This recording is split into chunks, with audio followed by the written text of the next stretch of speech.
Dr. Trexler. Dr. Helms. Well, we're back with another science-filled duo episode of the Erics, and let me just say, it's a pleasure and a privilege to have us back on Iron Culture. Yeah, I am honored to be amongst two of the best Erics in the fitness industry, if I may say so.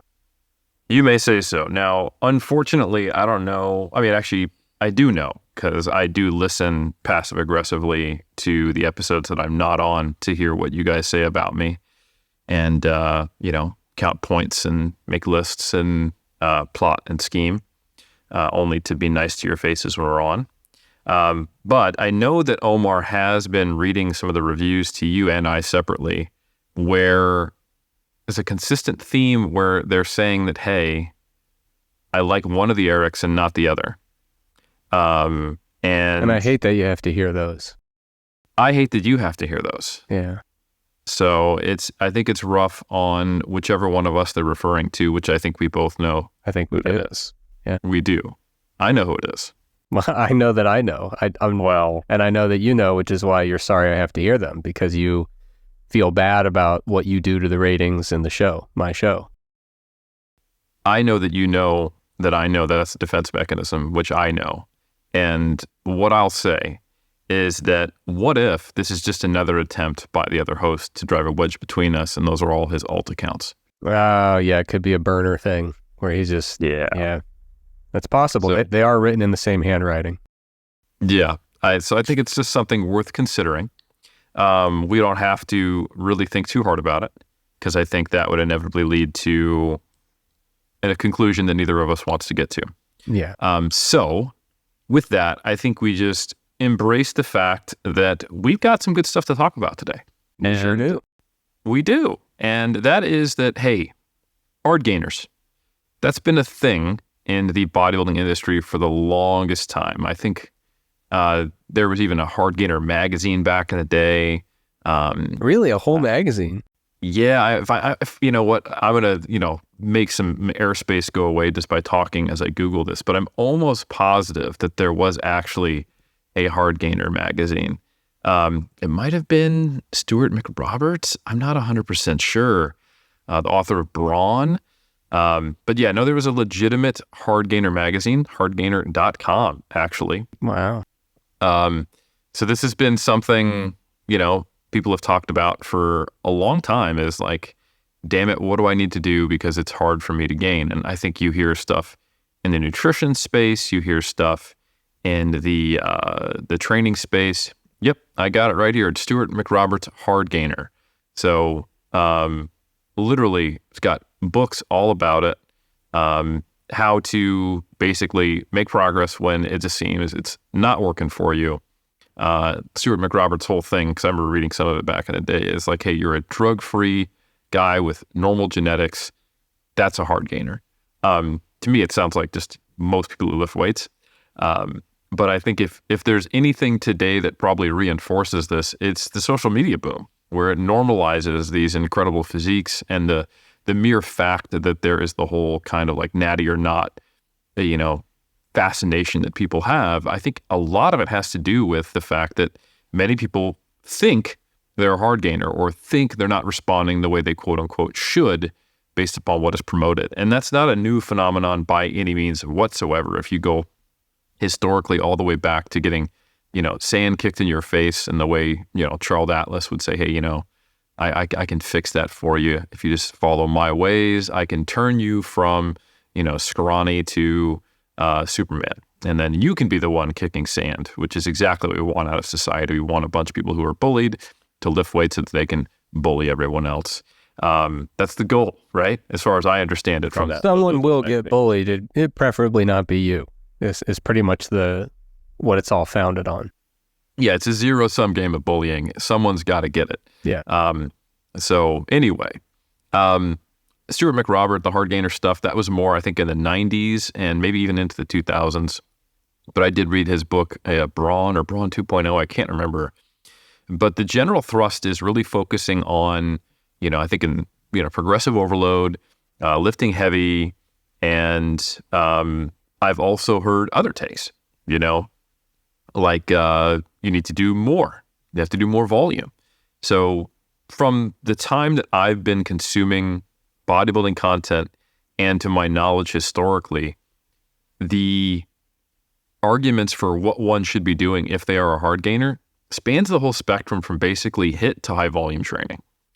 And I would say it also gave us some of the most memorable website articles of all time of people who are on tremendous amount of pharmacological interventions telling people how to eat if they're a hard gainer and convincing them to eat like 7,000 calories a day of like pizza and, you know, dousing it with olive oil and, you know, 7 cheeseburgers a day. So there's no shortage of content out there as it pertains to hard gainers. And my favorite recommendation is just eat as much as you possibly can, and surely that will turn out great. Yeah, that's absolutely something I've seen as well, is the basic issue. And it's not like there isn't any nuggets of truth in these things. Like the basic concept of the reason you're small and skinny is because you're just not eating enough. And I do literally remember a really lean, skinny lifter coming up to me who saw me make some reasonable transformations, because I started at, 6 foot, $170, and within a couple of years I was 200 pounds. Relatively lean, came up to me and asked me like, "Hey man, I'm eating everything, but I just can't gain weight. What do I need to eat?" And I told him more, and he goes, "Well, I'm eating X number of calories, but how much do I need to eat?" And I said, "More," and I basically got the message across to him that, look, if you're not gaining weight, we can identify the issue is an energy balance thing, right? And I understood this even back in like 2006, fortunately. I didn't give him bad advice. I'm sure someone else asked me some information in 2006 and I gave them terrible advice, but this time I nailed it. It's not relative to other people. It's not relative to how hungry you feel or what looks like a lot of food. Ultimately, you need to eat more. I did suggest some less clean foods, Can I share? I found the article that I was thinking of. I believe this is attributed to J.M. Blakely, large, strong person. So here's where the diet begins. For breakfast, you need to eat 4 of those breakfast sandwiches from McDonald's. I don't care which ones you get, but make sure you get 4. Order hash browns 2. Now grab 2 packs of mayonnaise, put them on the hash browns, and then slip those into the sandwiches and squish that down and eat it. That's your breakfast. For lunch, you're going to eat Chinese food. Get the stuff with all the MSG. I don't care what you eat, but sit down and eat for 45 minutes straight. You can't let go of the fork. And I'm going to edit and jump to dinner. You're going to order an extra large pizza with everything on it, literally everything. If you don't like sardines, don't put them on, but anything else that you like, you have to load it on there. Take the pie to your coffee table, open it up, grab a bottle of oil. It can be olive oil, canola oil, anything but motor oil, and just pour it all over the pie. Now, that was clumsy reading because there are some things in here that I had to edit out very aggressively on the fly, but you get the idea. There's all these classic articles out there of people saying, eat like a 3,000 calorie breakfast and a 3,000 calorie lunch and a 3,000 calorie dinner. Now, like you were saying, Helms, there are some folks who they often blame it on a fast metabolism. I'm skeptical of that. It's not to say there aren't people out there with, higher metabolic rates. I suspect that what most people, the folks who are hard gainers and they're just really struggling to gain weight and they say, I'm eating everything I can, I just can't gain weight. I personally think that has a lot more to do with just how their appetite regulation works. I think a lot of that actually is probably linked to just appetite feedback mechanisms, largely controlled in the brain, if I had to guess. I think those are the kind of folks that if they go 5 calories into positive energy balance, their appetite is like shot for 3 days, and I think that's more just how your appetite is regulated and titrated, more so than being a fast metabolism thing. Of course, no need for a false dichotomy. It could be a little bit of both, but all of that is to say, like you said, Helms, there are some nuggets of truth where there are people out there who really struggle to eat enough food to gain weight, and certainly eating more would help. But I think as we'll get into here, I'll pass it back to you because I think we're going to be talking more about the training side of things, which is where there's also some a variety of strategies that people discuss. No, absolutely. Yeah, I think there are, to kind of get what I was hinting at, there are nuggets of truth in potentially all of these recommendations and use cases. Like Stuart McRoberts stuff, it's typically train 2 to 3 times per week and really just focus on the basic lifts like deadlift, bench press, row, a couple of isolation exercises, squat, chin up, overhead press, a couple more isolation exercises. And the idea is, listen, you're a metabolic furnace. You're trying to do too much. You're complicating things, and you need to focus on microloading, progressive overload, and getting stronger to get bigger. And here's the core lifts. So it's kind of a little bit of a HIIT / kind of powerlifting, kind of old school bias. And I think for the time frame of when this came out, when there was a lot of kind of like pump and squeeze, 80s drugged up bodybuilder focus, and maybe not enough emphasis on progressive overload and beating the logbook for that era, I think for some people that is the problem, right? They don't understand progressive overload. They're just training. They're training for the pump. I can see there being a large population of people sucked into the 80s and 90s magazines to where that would be very helpful advice. Likewise, for the folks you're talking about, where appetite regulation has kept them skinny their whole lives and they're trying to eat more and they're just simply not providing enough energy to grow and they're too lean to really have a recomp, then absolutely, that's great advice. However, ultimately, we do need to look at other use cases and maybe what results in someone being a non-responder more broadly and some of the more modern anecdotes, and also looking into other facets of exercise science. So, Trex, let me ask you, you have a better understanding of statistics and the way things shake out and can appear versus how they actually are. When people talk about non-responders in exercise science, and we talk about, let's say, the classic Hubel study from 2005, nearly 600 participants, untrained individuals, multi-site data collection. They're doing bicep curls. They're testing isometric strength, 1RM barbell curl strength, and they're also testing MRI muscle cross-sectional area of the biceps, 12 weeks of training, and we see responses that are as poor as a -2% change in cross-sectional area after 12 weeks of bicep training to as much as a nearly 60% increase in cross-sectional area. And then we see strength changes from as little as 0% to 1RM to a 250% increase in 1RM. Traditionally, we would classify someone as a 0% change or a -2% change as a quote-unquote non-responder to exercise. Talk to us a little bit about the idea of non-response and what that means and some of the limitations of that perspective, if you don't mind. Yeah, I think looking at the literature on non-responders lately, there's been a lot of kind of somewhat heated argument over what it is and how we ought to quantify it. And the reason is people certainly, I think deep down there is a truth that we all intuitively know, which is that some people seem to respond very differently to the same training program, right? And I think the people who do science in this area also have observed that or know people in their corner who have observed it. We kind of all generally accept that as a truth based on our experiences.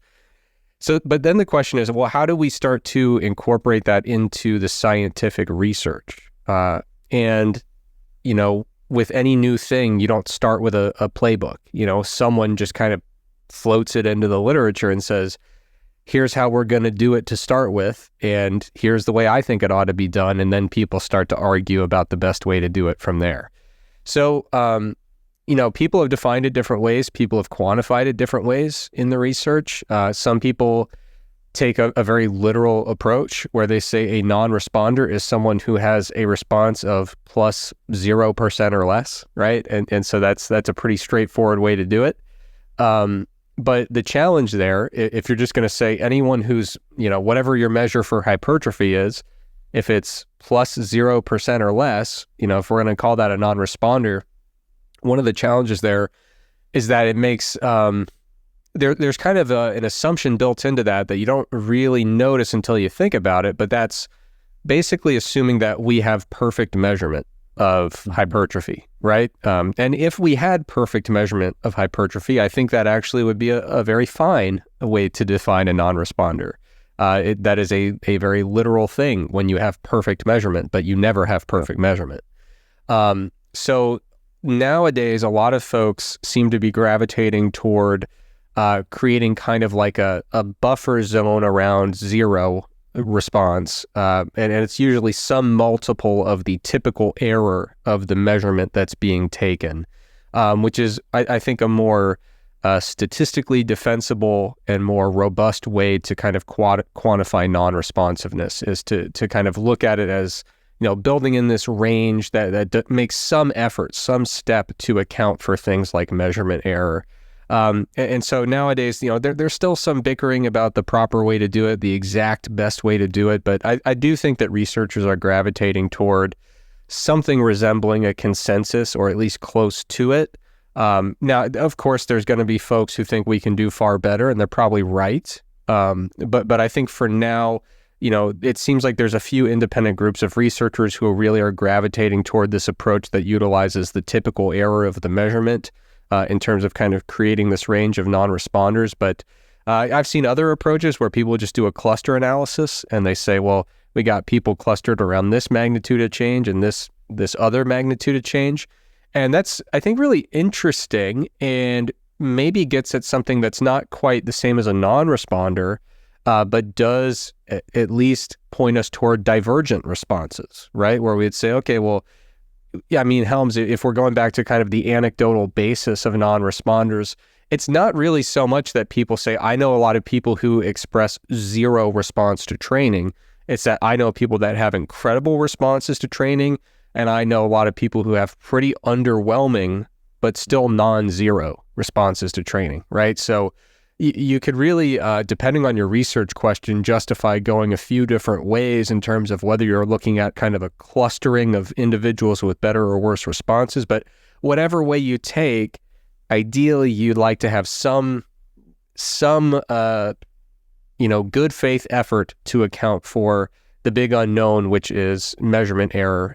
Not an unknown, but it's a big variable that needs to be quantified and incorporated into those designations if you can.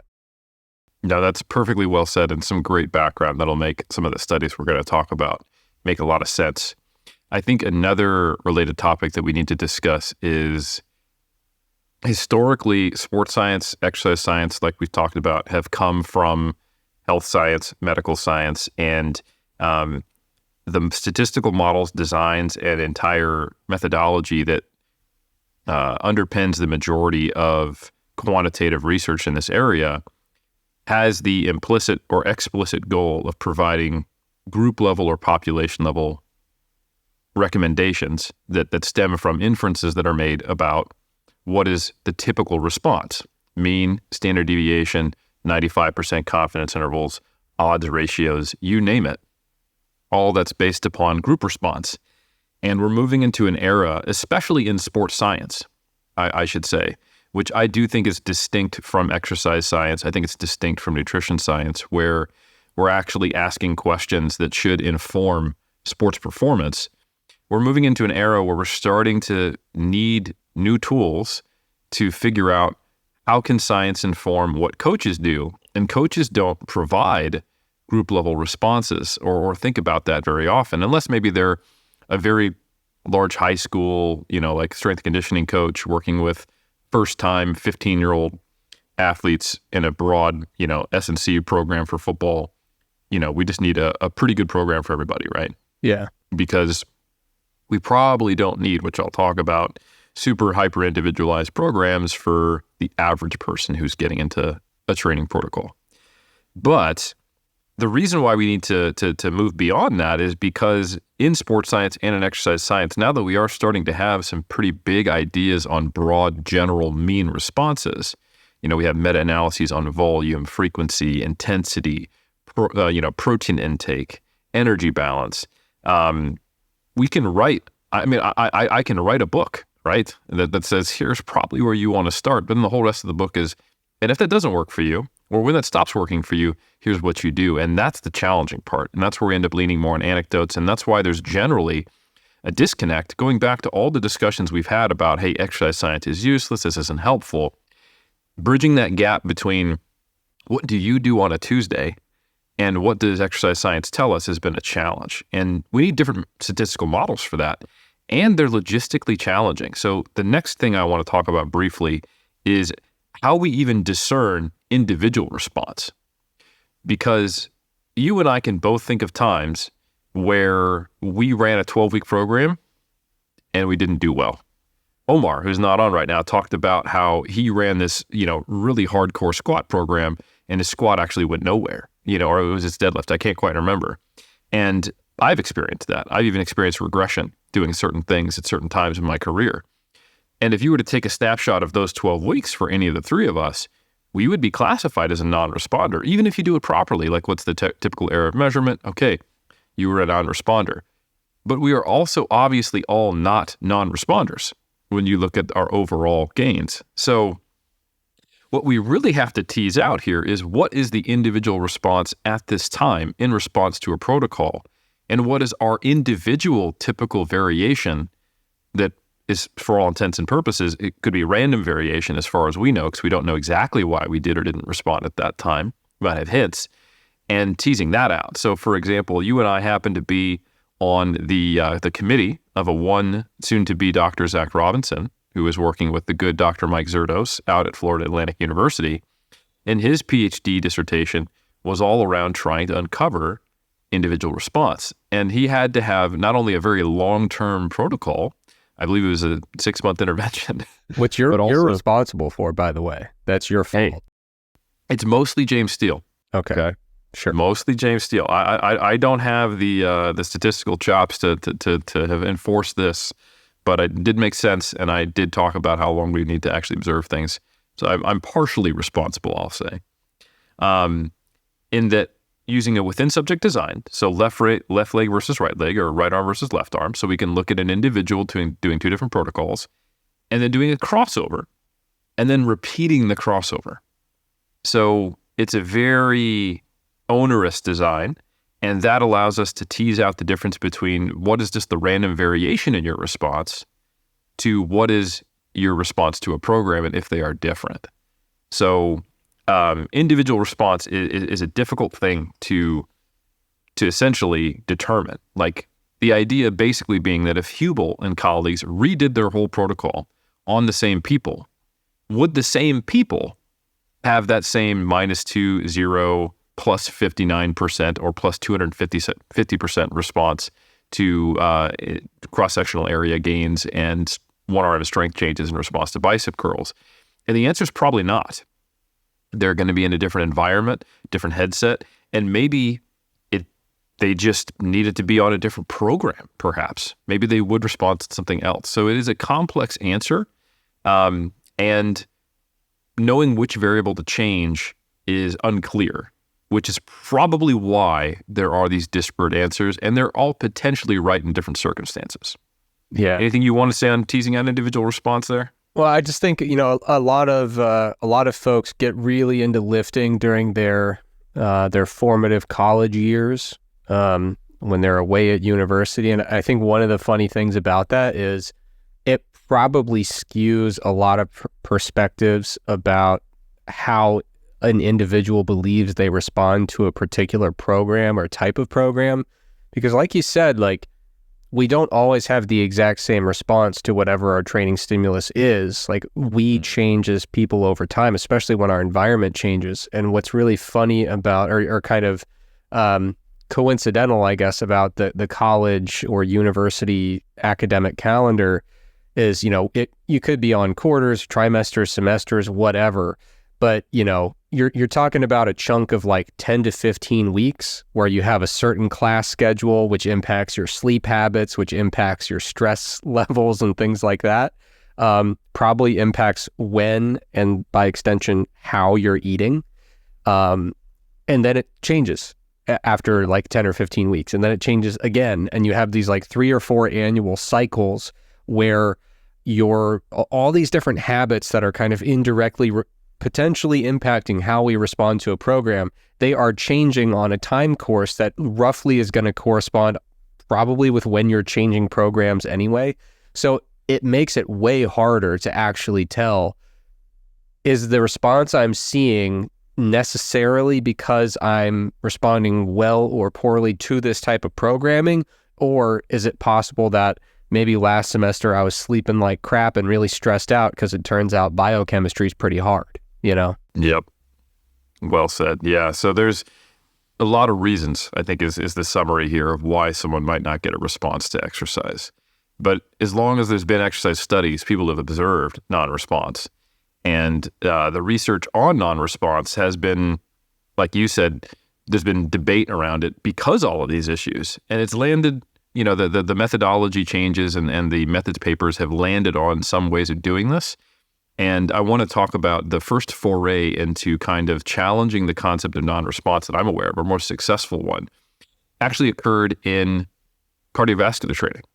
And it's a paper by Montero and Lundby, and it is titled, aptly, Refuting the Myth of Non-Response to Exercise Training. Non-responders do respond to higher dose of training. And they notably did a between and within subject study. They took 78 healthy adults and they divided them into 5 groups. So they did either 1, 2, 3, or 5 60-minute exercise sessions per week, identical cardiovascular training each session, and they defined non-response, just like you said, by whether they had less than the typical error change of right about 4% in VO2 max, okay? And when they ran the first round of the 6-week protocol, there were some non-responders in the lower volume protocols, okay? And then when they ran the subsequent 6 weeks period, all they did was they bumped it up. Each one of those groups got 2 more sessions. So now instead of 1, 2, 3, 4, or 5, we've got 3, 4, 5, 6, 7 sessions per week, right? So training anywhere from 3 times a week to daily. And once they did that, non-response was completely abolished. Everyone had at least a greater than the typical error increase in VO2 max. And they noted that this was specifically related to certain adaptations, I think changes in hemoglobin, if I recall correctly. So that was really interesting because it shows us that, okay, maybe at least on average, the issue for cardiovascular training in this way, where we studied it, is just a dosing thing. We do have to provide overload to get an adaptation, and perhaps some people are a little more quote-unquote resistant to that adaptation. Now, why they're resistant to that adaptation could have physiological basis, or it could have, a recovery basis. You have to be able to respond to the overload. But apparently, just by simply doing it more frequently, you can get around some of those issues. And I think this is a really important paper because it gives us some hint that, listen, you just got to get the dosing right. Now, this is kind of a very broad brushstroke. There are times when this is probably not the right answer, and this is specific to cardiorespiratory training. But I think this is a really interesting and seminal paper. And from here, the question is, well, does it apply to other modalities of training? And that is something that, like I said, has captured the interest of, casual bodybuilders and exercise scientists, but had not been researched until lately. To my knowledge, Trex, unless you're aware of one, there was no resistance training non-response studies or like correcting the non-response in a similar model until just recently. I don't know if you've seen any other papers on this. No. Yeah, neither had I. So we've now got a singular paper on this, and I'm sure I'm going to mispronounce this because this is a Brazilian research group, but Lixandrau and colleagues, Lixandra with a apostrophe over it, O et al., 2024. They published a paper not too long ago, this year, Higher Resistance Training Volume Offsets Muscle Hypertrophy Non-Responsiveness in Older Individuals. So this is exactly what the title sounds like. What they did, again, using a similar design, they took a within subject design. So they took these older individuals and they had them randomize one of their legs to one protocol of resistance training, another leg to another protocol. And this was simply put a single set to failure in the hypertrophy rep range on leg extensions for one leg. And the way they defined them as non-responders was specifically to that low volume protocol. So twice per week they came in, did a set of leg extensions to failure, somewhere in the 8 to 15 rep range. And then did they get more than 2 times the typical error response in terms of hypertrophy when looking at MRI cross-sectional area. So very high-quality measures here. Also, they had a pretty big sample size. This is an encouraging study just in terms of the design, because like I said, they got MRI, it's a within subject design, and they also had 85 healthy older individuals, both male and female. Some limitations are that this was on individuals 60 and older, so that's a limitation that we're going to discuss. And in addition, they were untrained.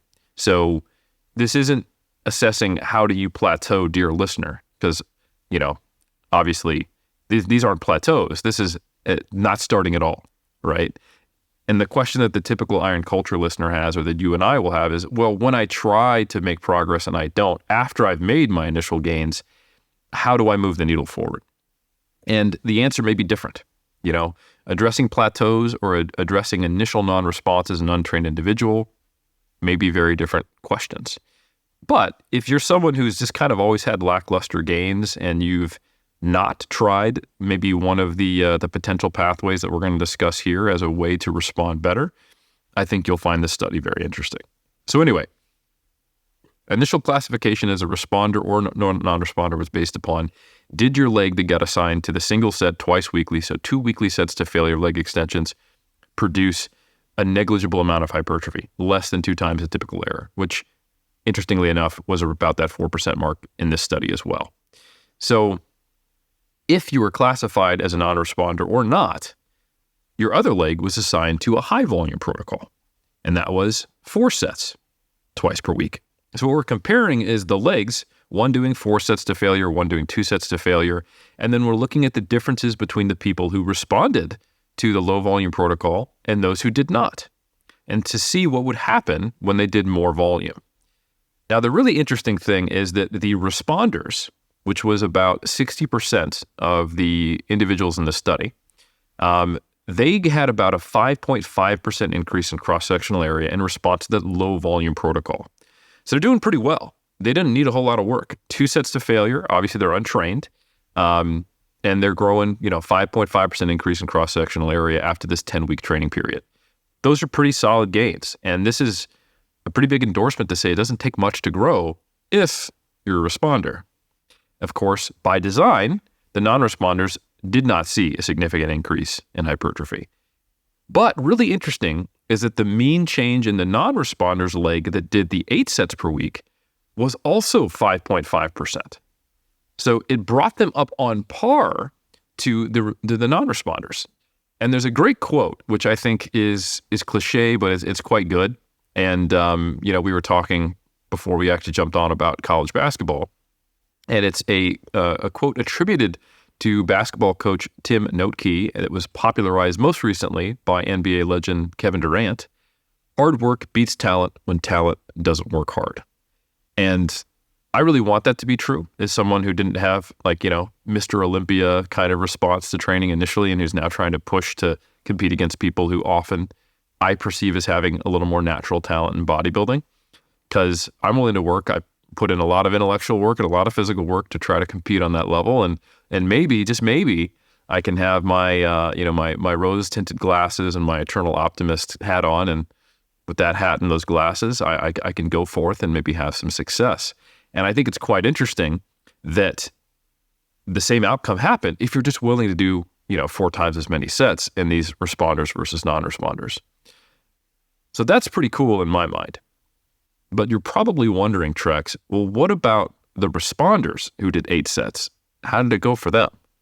Yeah, you can't read my mind. Don't tell me what to think, but I was thinking that. Well, it's just a lucky happenstance, random variation. If we'd done it again, probably wouldn't have been what you were thinking. So we'd have to have some way of, accounting for my ability to assess whether or not I know what you're thinking. And this is actually what's encouraging. There was, on average, a better response in the higher volume leg for the responders as well. But it was actually not a significant difference. It was only a p-value of 0.08, so it was close. And the mean response was higher. But it was not consistently higher. It's essentially what that means by having a p-value of 0.08. And if you look at the individual data from this study, you can see that, in general, it looks better when you look at the individual changes in the high responder, or the responder group, I should say, to doing higher volumes. But it's not super clear that it's better.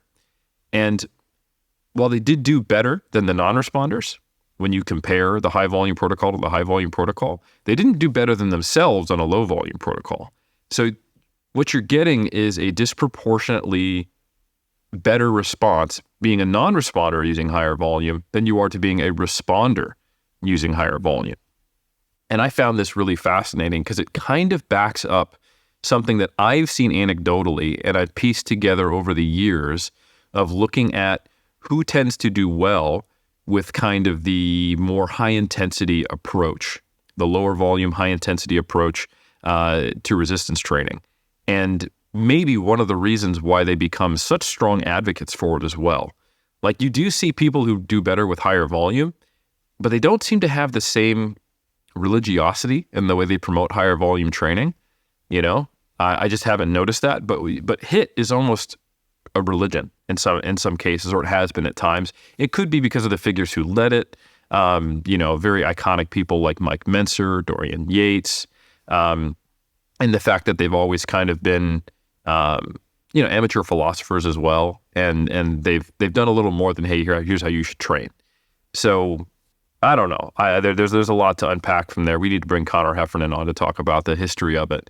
But I will say that a consistent thing I've observed, and I'd love to see if you share this anecdotal experience, is that people who tend to do really well with HIIT, high intensity training, so this is low frequency, low volume, and sometimes quote unquote past failure training, focusing on beating the logbook, progressive overload, generally moderate to low reps in the bodybuilding world, compound movements, not doing a lot of accessories.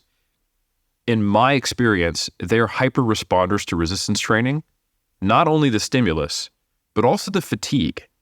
Like when I've trained with people like Jeff Alberts, for example, we'll both do the same thing. And he's also very skilled. He can put himself very efficiently into a state of fatigue by just doing one set. But it's not like we're comparing apples to oranges. It's not like I'm not, skilled at training as well. I remember one time when he was doing deadlifts quite regularly back in the day, and we were training with my old client, shout out Edward Payuyo. We were doing deadlifts, and we all worked up to a triple at 500 pounds. That was part of Ed's and I workout, but immediately after that, Jeff tapped out, and he was done for like a week and a half. Yeah. And it would put him in the hole, and systemically, he was having trouble recovering from that. But anyone who's seen Jeff knows he's a hyper responder to training. If you've seen pictures of 17-year-old Jeff, you know he's a hyper responder to training. He was benching nearly 4 plates in high school. So within months, we saw that he was just killing it, And he experimented with high volume, but then he eventually found himself on the lower end of things through trial and error, because he would find he'd get beat up without getting much more bang for the buck. And he's not alone. Without fail, when I've seen people who've stuck with high-intensity training protocols long-term, they struggle with recovery, but they also get a big response. And so for myself, as an example, as being someone who's relatively on the high-volume response side of the equation, recovery comes quick to me. After the first couple months of training, once I'd established a repeated bout effect, soreness was few and far between. And even now, when I push long muscle length training to failure with high volumes, the soreness I get in my upper body, I have to really try to notice it, My lower body is a different story. It seems to be a little more kind of middle of the bell curve. And I absolutely get sore every time I train legs, even when I'm on a higher volume protocol. And I have experienced that when I try high volumes and specifically like powerlifting style training, I get far less return on investment. But anyway, nonetheless, I've seen that there are kind of archetypes that go along with this. There's the people who do well with high volume because they seem to take a lot of a beating, and they need to take a lot of a beating to grow. And there's people who do well with high intensities because they can't do more than that, or it beats them up. And they find that there's no payoff. And I think their recommendations tend to trickle down from those personal experiences. I don't know if you've seen this as well. Yeah, I think so. And I think it also, I think there's a direct connection to, like you said, that kind of religiosity on behalf of the people who really promote and kind of evangelize the topic of this high intensity, low volume training, because if you put yourself in the position of someone who has to do higher volumes to respond well, that's not a very exciting idea. It's not, I mean, it's completely intuitive. I do more, I gain more. And there's really nothing exciting about that. No revelation to be shared, so to speak.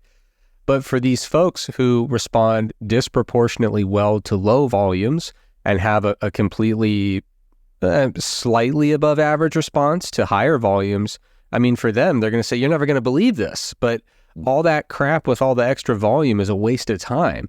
And, you know, you get all the gains from this first part here. Why would you do all that other crap? You know, you can see how these narratives would kind of take hold, and why the more counterintuitive narrative would feel like it's the real magic secret that therefore causes a high level of enthusiasm and willingness to share it with others. Yeah, I think that does make a ton of sense. So this one single study, which I do want to point out, on older, untrained individuals, we shouldn't take this as proof of principle that all low responders or non-responders or plateaus in resistance training, they just need to do more. I think that's really important. First, let's just point out what type of volumes we're talking about. We're talking about 2 sets and 8 sets. These are both low volume protocols. They're also training to failure, okay? And I think because we're looking at people who might just by the fact that every single participant in the study is 60 years or older, they might not have the same average recuperative abilities that people who are younger than them have. We know at some point, probably around the 6th decade of life, there are some, you know, age-related declines, even in people who stay active. And these weren't necessarily super active people. They're untrained. I think you could anticipate that in the first 10 weeks of training, this, what we would consider low volume, might have been more moderate for them, right? That's one thing to remember. Secondly, obviously, untrained individuals not responding, not the same thing as a plateau, like I already said. I just want to reiterate that because I think it's an important point. So this should not be taken as you just need to do more if you plateau or if you don't respond. I know I'm repeating myself, but I think it's a really important point. But I think it's also a really important distinction to make between what should be your first pathway to addressing a plateau or a seeming poor response to resistance training if in your earlier phases, you know, you're not getting the kind of newbie gains everybody talks about. And I think in those cases, and this is maybe even a better message for coaches if we're talking to the iron culture, typical listener, what route are you going to go? If you have someone, you start them on a low to moderate volume protocol, which, by the way, I endorse. I think that's a great place to start because you are going to get the most bang for your buck, the biggest return on investment, and, you know, the lowest likelihood of putting someone past the logistical constraints of their life with what they could adhere to long-term in training by doing a lower volume, lower frequency, more basic approach, fewer skills to learn, and just leveraging effort. I think that's great. Teach someone how to go to failure and do the basic movements first. You're giving them skills that are going to impact positively all the rest of their training for their whole life, regardless if they do variations on those movements, if they're doing additional sets or additional days of training. Love it. So consider me even though I'm a high volume responder, I'm a low volume initial proponent. And then what do you do from there? I think when someone responds well to that initially and then plateaus, I think the first thing you want to do is assess, well, what else could be impacting them? Is their nutrition no longer in order? Is their recovery not in order? Or are they undershooting protein by a large margin? Is their sleep impacting them? Are they still training to that same kind of intensity? Or are they burning out a little bit? Is it a variety thing? Is it a motivational thing? Instead of going, right, I remember that episode with Trex and Helms, I just need to have them do more. Because based upon the findings of this study, their leg that was doing more, it made better gains on average, but not that consistently. And it may be that they just don't need to do that volume as the first kind of stop shop for what do we do when the wheels aren't rolling still. On the other hand, if you get somebody who you start on the kind of the low end of the volume spectrum and they don't seem to be responding, they should be. You know, like the stimulus you first get from first lifting weights is a pretty strong one when you're untrained, and it should be overcoming a lot of the other issues like undereating a little bit, not getting enough sleep, it's crazy when you look at some of the studies where you just simply take untrained people and throw a decent stimulus at them. They will grow despite the fact that they're not feeding. They'll recomp. They're going to lose fat, gain muscle mass. They're not sleeping. They're not eating enough protein. They're still going to grow. It might be limited to some degree, but the stimulus is strong enough that even a poor agricultural environment is going to result in some growth. So if they're not growing, that means that perhaps it is not a stimulus, right? So therefore, you might want to make one of the first stones you uncover or go to or turn to when you see kind of this early stage novice non-response. Let's just bump the volume up a little bit, especially if they seem to be recovering quite well. And I think that's also quite easy to notice. So Trex, one hypothesis I have is to how to tell if you are one of these people who is a hyper responder. You get a lot of fatigue and a lot of stimulus from a low volume, or if you're someone who can probably handle higher volumes and would benefit from it, is once you've had your initial adaptation and you kind of got the robust repeated bout effect, is what does your intra-session fatigue look like? Because I'll tell you this, Trex, I'm your client. I send your report in, and I record that on, let's say, the bench press, I did a set of 10 at a 9.5 RPE, meaning I could not have done another rep. It was near max effort, not quite to, I didn't go to momentary muscular failure, but I got close to it being like the max I could do on that set. And then if I record the next set, 10 reps, 10 RPE, is your first thought, good job, or was that really a 9.5 RPE on the first one? More the latter. That's also my knee-jerk response.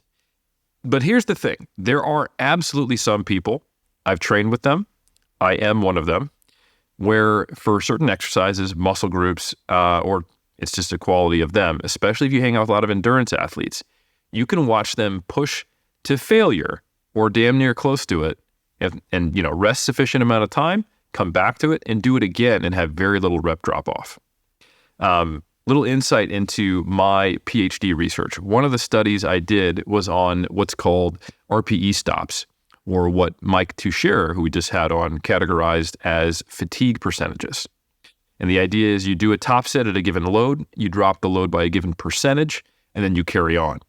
The way we implemented this in our study to see how it impacted the volume performed was someone would come in on this particular day I'm thinking of and do a double or a triple at an 8 or a 9 RPE. The double was at a 8. I think the 9 was at I can't remember. It doesn't matter. A high RPE, 8 or 9 to start, double or a triple on a squat or a bench press, and then we drop the load either 3, 5, or 7%, or was it 2, 4, and 6? Again, it doesn't matter, but a small load drop. And then what's the error for this study? What's going on here? Is, our PhDs, they're very challenging and they burn you out. You know how it is. I hear you. So I specifically had a female CrossFitter who also competed in powerlifting who did this. And she was one of the reasons why we implemented a cap on the number of back-offs we did of doing no more than 8. Because during pilot testing, she did 13 back-offs. Wow. So it means that a top set, triple at an 8 RPE, we drop load 2, 4, or 6%, especially in that 6% condition, she would have been there all day, right? And I've seen this numerous times. There are potential sex differences that might explain some of this, that just has to do with better ability to clear metabolites and recover from near failure attempts, especially submaximally. And there's probably a huge training effect from doing CrossFit, which is about how much density of training can you do at a high effort. But I think there's also just some individual characteristics here, because there were other women who did high volume training who absolutely saw their RPEs tank. Yeah. So I personally, in my upper body, am exactly like this. I can push to a 10 RPE or even hit momentary muscular failure, and I'm typically dropping 1 rep off of the next set. And if I stop short of failure, if I'm at an 8, 9, or 9.5 RPE, if I rest long enough, most of the time I can repeat that performance and the RPE is going to go at 0.5 to 1. And when I know that it's going beyond that, it typically happens later in the session or when I'm a little under recovered, or if I've not got enough sleep, I'm not eating enough, deeper into a contest prep diet, or if I'm out of shape, if I've let my conditioning go. And that also happens to occur at the same time as me seemingly only responding well to a total higher amount of work in a given week. So that's kind of like the polar opposite to what I saw with Jeff and what I see a lot with these people who are, ardent promoters of HIIT. Yeah, as you were explaining that, I was thinking about my own performance, and I'm in a weird spot where I really am not good at doing reps at a percentage of my max. Like I always get unusually low number of reps if I'm like trying to do as many as I can with 75% of my 1 rep max or something like that. But generally speaking, in my training, I am able to kind of maintain that terrible rep performance, really consistently over time. So like it compared to other folks, and you've seen this in studies that you did, I think, as part of your dissertation, or at least leading up to it, where some people, you tell them, here's, 60 or 80% of your max. Some people are going to give you like 22 reps, and some people are going to give you like 4, right? I mean, there's this huge range. 6 to 29 is the official range we saw across 2 studies of people going to failure at 70% of 1RM on their squat. Yeah, exactly. So I'm closer to the 6. Like I probably am in that like 6, 7, 8 range. But like you were talking about in terms of that just kind of set to set, when you go to a really high RPE and you give yourself just a couple minutes of rest, I can keep going there and keep getting a really similar number of repetitions. So, initially, when you were talking about, people who can kind of, people who are a bit more resistant to fatigue or have lower fatigability, at first I was like, well, count me out because of my small number of repetitions. But actually, I think I'm more on that kind of side of that spectrum because of that set to set type of characteristic of fatigue. So it's interesting as people are listening. I'm sure they're going to be thinking about where they fit into all this, and I think that would kind of validate my previous observations of my own training, where I do tend to gravitate toward higher volume training programs. And I've always felt like it was really weird when people would say, oh, you've got all this junk volume, or you're doing so much volume that you're not going to grow, right? You're doing the whole like bodybuilding kind of warped definition of overtraining, where you're doing so much volume, you're going to shrink. And I was like, I don't know, folks. I mean, I'm still performing well at the end of my sessions. I can get them in a reasonable time frame because I don't need a ton of rest between sets. And I seem to be growing more than I used to when I ramp up the volume. So I feel a slight bit of vindication here, Helms. I think you should. And I know the question that people then ask is like, well, all right, so what is going on here? Because as you just alluded to, it's a little more complex than, hey, let's do one of these fiber type rep tests. Right. Yeah. Which they're not completely unrelated to your performance. And fiber type is not completely unrelated to certain potential outcomes, which I'll discuss in a moment. I'll not bury the lead. There's a common idea out there that the number of reps you can get at 80% of 1RM, not 70%, because it's probably too much variability there. And it's probably more impacted by the way you've trained than by any kind of physiological characteristic, predicts whether you're more type 1 or type 2 dominant. And overall, there is an effect that has been inconsistently observed, but it doesn't explain the majority of the variance with how many reps you get. So if you're getting double-digit reps at 80% of 1RM on certain movements, you are probably, on average, having a greater predominance of type 1 fibers. And if it's less than that, especially quite low, maybe type 2. Yeah. Why does this matter? Okay, well, we know some other things about if you happen to be dominant in one way or the other. An interesting study that we did review in mass back in the day, and again, big limitation. Sometimes we have to pull from other types of research. We don't have it in resistance training, was that when we looked at runners who did an overreaching program, we saw that those who were more fast twitch dominant, they actually did not recover from overreaching as well. So the ones who were less fast twitch dominant, they did well with it. So it kind of just put them in the hole trying to do more volume, and it didn't benefit them. So another aspect of fiber type, and I don't want people to take this the wrong way, type 2 fibers generally have a greater propensity for hypertrophy. Now, importantly, a fiber type does not predict necessarily your outcomes in bodybuilding or powerlifting. And that's a kind of a big misnomer that you want to be fast twitch dominant because it's going to make you substantially better. But when we actually look at what predicts powerlifting performance, there's no relationship between fiber type, because fast twitch fibers contract faster. They're better at producing power. And I do think it would probably be more better expressed in say, let's say an Olympic lifter. But when or it's a just cat, how? Yeah, absolutely. 100%, like leaping really high in the air, right? Yeah. Any kinds of power-based activity, yeah, you're going to see probably better performance and discrimination between higher and lower level athletes if they have more fast twitch fibers. But in powerlifting, it doesn't seem to discriminate that much in terms of performance. And that's because normalized force production per area is actually the same. And, contraction velocity and force production, they're not the same thing. And your ability to overcome the inertia of a slow lift like a squat, bench, or deadlift, it's not going to be, the limiting factor is not going to be rate of force development. It's going to be absolute force development in most cases. So anyway, that caveat is out there. What is true, however, is that on average, fast twitch fibers can grow a little more, have more propensity to grow, and therefore, if you have more type 2 fibers, you might end up being bigger, maybe, right? So if we kind of link all these pieces together, we know that people with a more predominant characteristics of being more fast twitch dominant overreach in response to volume, at least in endurance training. We know that perhaps higher responders are going to, on average, have more fast twitch fibers. And we also know that we have this data that indicates that non-responders do better with higher volume. I think it's possible that part of this equation might be explained by fiber type distribution between individuals.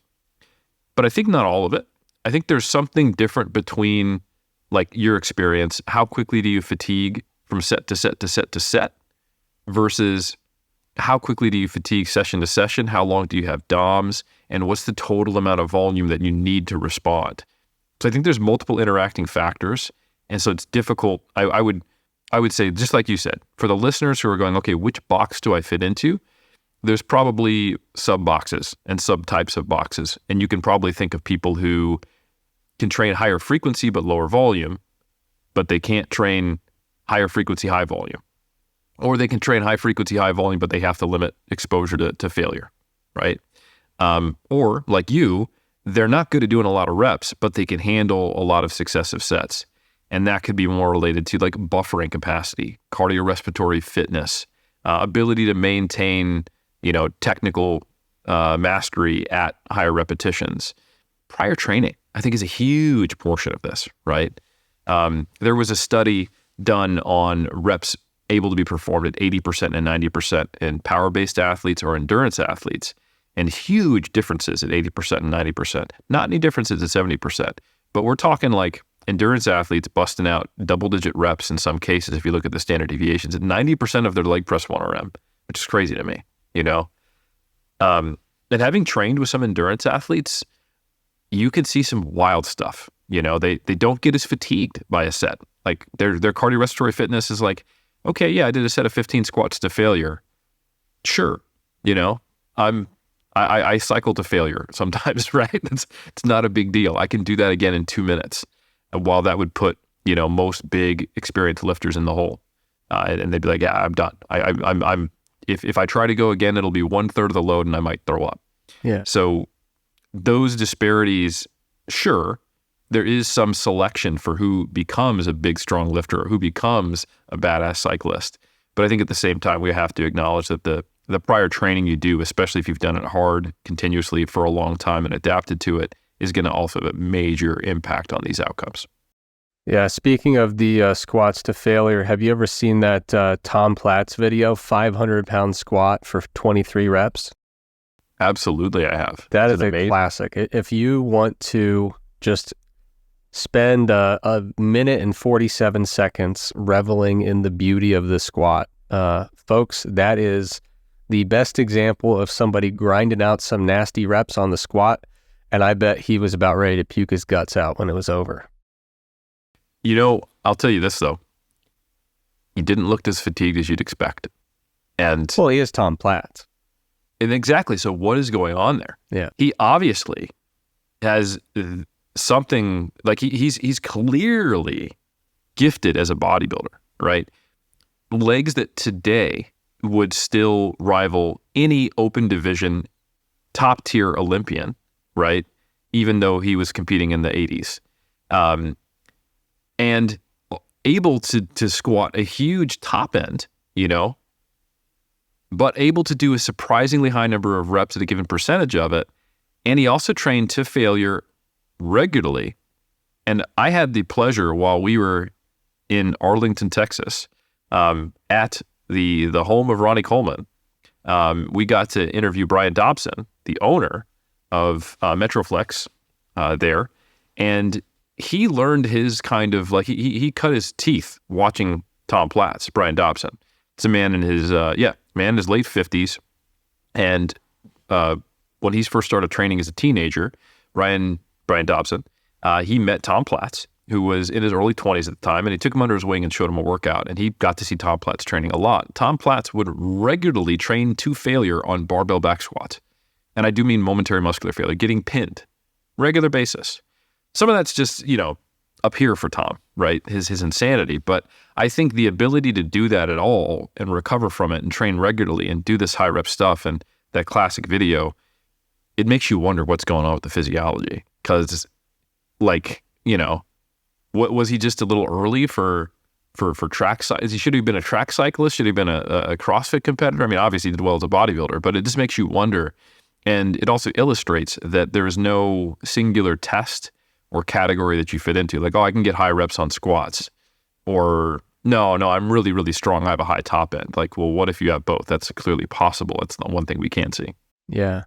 I will say I did not routinely end my workouts with 500 for 23 reps. But back in the day, when I was just cognitively and emotionally built different than I am now, I used to, at the end of my leg days, I would throw 2 plates on the bar and just rep it until I got pinned, So I've been there, and there was a time and a place for that, but you gotta get to like a really dark place to be doing that routinely. Like that's just an awful way. It's a really awful way to train if you don't have some demons that you're trying to kind of work out of your system. Well, consider me still a bit possessed by demons, because I semi-regularly, not on squats, because I'm not in my program right now, I do take sets to failure on leg press, and that's a fun thing too. Probably a little smarter than squats, but I've recaptured some of that youthful masochism, as I've now have a very strong motivation to take bodybuilding as far as I can. Yeah. So I get it, I love it, and I do appreciate it. And I think there is absolutely a mental component, but I'm also really curious about future research that digs into this, because I would love to understand the physiological basis of non-response and hyper-response, and who are the people, can we predict who's going to do better on a lower volume, closer to failure protocol, or a higher volume protocol, and maybe higher volume, closer to failure as well. I don't know. I think it's a really interesting question, and you do see archetypes of people who fit into these camps differently, So yeah, I think it's intriguing. I think this is a really interesting study.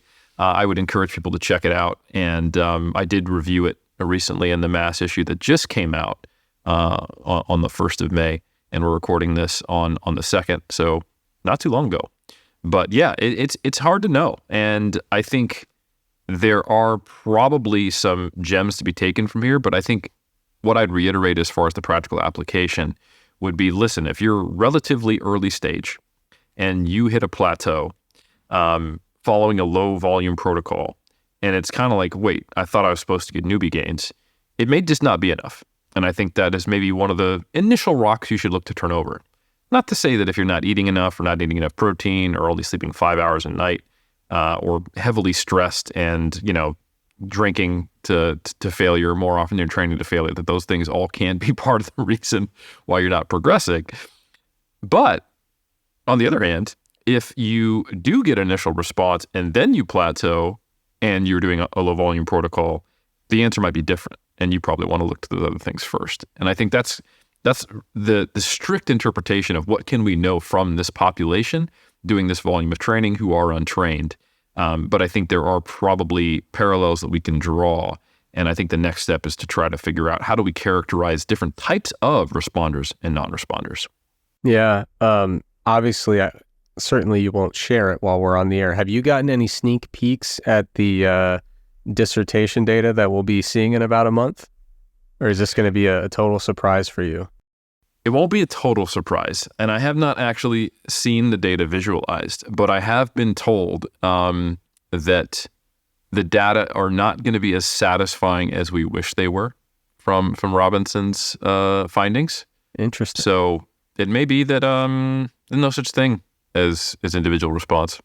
Wow. Well, that would certainly rattle my initial commentary about how we all know and believe this to be true based on our experiences. Yeah, well, I look forward to it. I think it'll be interesting to see how people kind of carry this topic forward in terms of using different study designs, different analysis techniques, and things like that. I do think that we need to get a biopsy from Tom Platz's quads before any type of sarcopenia sets in. We need to. The clock is ticking there. He's got to be in his late 50s, early 60s by now, I would think. So someone get on that promptly. If you know Tom and you're good at biopsies, go ahead and take care of that. Get that frozen at minus 80 while you're at it. Helms, I think you did a great job with this topic, and I think it's one of those topics that gives people a lot to think about because there are so many different moving parts in a training program. But I think as someone who, certainly if you coach people, it's really critical to keep in mind that, you know, if you're working with someone who's plateaued, maybe you ramp up their volume a little bit, and what do you know, it works. Do not, I would caution against tricking yourself into believing you have now found the cure to plateaus across the board, right? Because as we've said, that's not always going to be the key that unlocks new gains for every single lifter. So more volume sometimes will do the trick, but certainly not always. And Helms, I do have a couple housekeeping notes, if I may. Please. I am going to do a little sales pitch here, a little advertisement, so to speak, or as they would say in Great Britain, advertisement. Mm-hmm. Do they say that in New Zealand, advertisement? They do. Okay, well, there you go. So when we started the episode, I had the banner up from Mass Office Hours on the screen because we do office hours every Wednesday night. I run the technology for it. I am so used to seeing that banner when I record my screen that it is just part of the screen now to my brain. So since the advertisement already happened, hey folks, we do Mass Office Hours, the folks at the Mass Research Review every Wednesday, 7 p.m. Eastern Time. If you like the kind of stuff that we do on Iron Culture, boy, are you going to love Mass Office Hours, which is live. And you can jump into the chat, ask us questions. We talk about fitness, science, and the science of fitness. Totally free on YouTube. At Mass Research Review is our YouTube handle. So since I already advertised it by accident, I figured I might as well make it official. The other thing, I'm sure someone in the comments right now on the Iron Culture YouTube is probably documenting the record that I set this episode, number of yawns in an episode. And Helms, I promise, I'm going to say this every time. I'm not bored. I'm just tired. I'm a very tired man. I am like a 70-year-old man in the body of a 30-something-year-old. And these yawns, I don't know what to do about them, Helms. They just creep up on me. They amplify, you know, they seem to increase exponentially. And I was going to take a nap today. I was debating it. I didn't. It was a huge mistake. I'm just a sleepy guy. But I was not bored despite the new PR on yawns. And I think you did a terrific job. No, I appreciate that. And, you know, maybe that's why you can't get that many reps at a given percentage of 1RM is just you don't get very good oxygen extraction. You know, so you're yawning constantly. That could be it. Even when you were talking about like endurance athletes and their cardiorespiratory fitness, right now in my office, behind me is Zen magic. You know, it's this beautiful tapestry of calmness and, you know, interesting literature and things of that nature. But what I see in the corner of my eye is my damn treadmill that is mocking me. for my lack of cardiorespiratory fitness. One of these days, I will vanquish that thing and truly be the master of the treadmill and get my cardiorespiratory fitness where it needs to be. And hey, what do you know? Maybe when I do that, I'll be cranking out, I'll be doing 25 reps with 75% of 1 rep max. You never know. You are just you're gonna eventually be Tom Platz. You're gonna get there. And just to give a big shout out to him, since we talked about him a bit, I believe he's actually in his late 60s. And Kai will have a great link to this article and that I'll leave everyone with as future reading on Barbend by Terry Ramos. It came out towards the end of last year, and it's got some updated pictures on Tom Platz's Instagram that he posted a year ago today, mid-April 2023. And if you looked at the pictures of his legs, you'd be like, okay, cool. That's obviously the day prior to a competition in a current, IFBB Pro. That's how good his quads look. But title of this article, yes, bodybuilder Tom Platz's legs are still massive at 67 years old. And he goes into one of the classic workouts that he used to do, back squats, 8 to 12 sets of 5 to 20 reps, hack squats, 5 sets of 10 to 15 reps, leg extensions, 5 to 8 sets of 10 to 15 reps, leg curls, 6 to 10 sets of 10 to 15 reps, and then 2 different calf exercises, both 3 to 4 sets of 10 to 15 reps. And of course, almost all of those to or past failure. So if you ever think you've done a hard leg day, think again and take a look at those legs, and you will be heavily impressed. So big shout out to the quad father himself. And with that, I think we'll leave you, dear listener, with the humble request to like and share this episode. And if you really want to go all in, please do us a favor and leave us a rating and review. Those ratings to help you out, as it's very challenging to know what to do with all those stars. There's 5 of them, and they look best and respond best, and we respond best when all 5 of them are clicked on or filled up. And it seems to be what most people do when they rate the show. So if you're unsure, go ahead with that 5-star rating, and we'll catch you on the next episode of Iron Culture. Insert date here. That's when we'll be back on, and I hope you have a lovely rest of your day.